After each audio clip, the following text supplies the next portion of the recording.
Assalamualaikum warahmatullahi wabarakatuh. Bersyukur kita kepada Allah Subhanahu wa taala dengan memperbanyak mengucapkan kalimah-kalimah thayyibah. Subhanallah walhamdulillah wala ilaha illallah wallahu akbar wala haula wala quwwata illa billahil aliyil azim.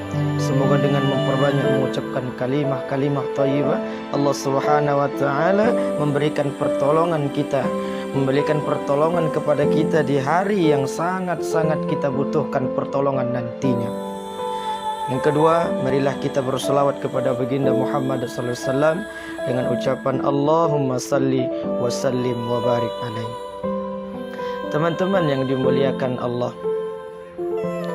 marilah kita sama-sama beribadah kepada Allah Subhanahu wa taala dengan penuh keikhlasan.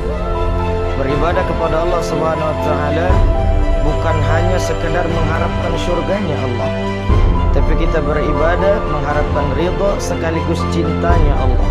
Kalau Allah sudah cinta kepada kita, apapun yang kita mau, baik hal dunia maupun hal akhirat, akan Allah kasih untuk kita. Seperti contoh kisah teladan yang dikisahkan oleh Ibnu Majah dalam sebuah riwayat. Ada seorang sahabat Rasulullah SAW yang bernama Nuaiman. Nuaiman ini adalah sahabat Rasulullah SAW yang cinta dengan mabuk, yang suka mabuk-mabukan. Dia senang bermabuk-mabukan. Dia senang membohongi Rasulullah SAW. Sampai ketika Rasulullah SAW mencambuk dirinya karena sudah berkali-kali dia mabuk di depan Rasul. Sampai-sampai para sahabat yang lainnya marah kepadanya. Sahabat bilang, "Ya Nuaiman, engkau laknatullah. Engkau dilaknat oleh Allah Subhanahu wa taala." Tapi apa kata Rasulullah, sahabat? Rasulullah bilang, jangan engkau mencaci Nuaiman, jangan engkau pernah melaknat Nuaiman, karena Nuaiman cinta kepada Allah dan Rasulnya, dan Allah juga cinta kepada Nuaiman.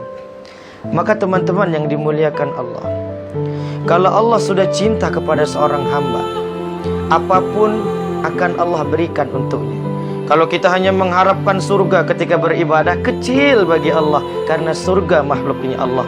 Tetapi kalau kita mengharapkan ridha sekaligus cintanya Allah Subhanahu wa taala, maka berlomba-lombanya kita dalam kebaikan itu akan lebih bermanfaat karena Allah cinta kepada kita. Apakah kita tidak ingin ketika kita pulang ke hadirat Allah nantinya diucapkan sebagai ya ibaduk, wahai hambaku, bukan seperti manusia yang lainnya, bukan seperti orang-orang yang lainnya, hanya diucapkan sebagai ya ayuhan nas, hanya diucapkan sebagai umat Muhammad, tapi kita diucapkan ya ibaduk, wahai hambaku.